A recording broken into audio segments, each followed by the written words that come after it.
Meus amigos, a palavra de Deus sempre tem ensinamento para nós e quem aprende com ela vai sempre ser vitorioso. O negócio não é decorar e sair falando, não. Pode decorar também, mas é ter um entendimento. Veja João capítulo 4, versículo 7, que lição Jesus nos dá hoje. Veio uma mulher de Samaria tirar água lá no poço de Jacó, né? Disse-lhe Jesus, dá-me de beber. Só isso que ele falou.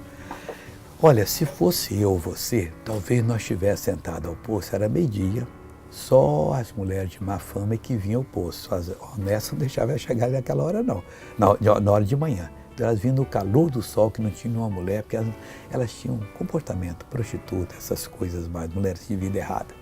E essa mulher veio beber, e o pai tocou, pede água de beber, ele foi na hora e pediu. Não discuta com Deus.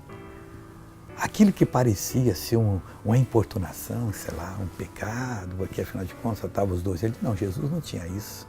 Ele virou para ela, dá-me de beber. E surgiu uma grande conversa e ele evangelizou a mulher. Meu irmãozinho, siga a direção de Deus. Veja essa pessoa que recebeu uma bênção, contar e eu já volto. O médico falou que nessa mão aqui eu tenho o túnel do carpo. Já foi marcado 2 cirurgias e nunca deu certo.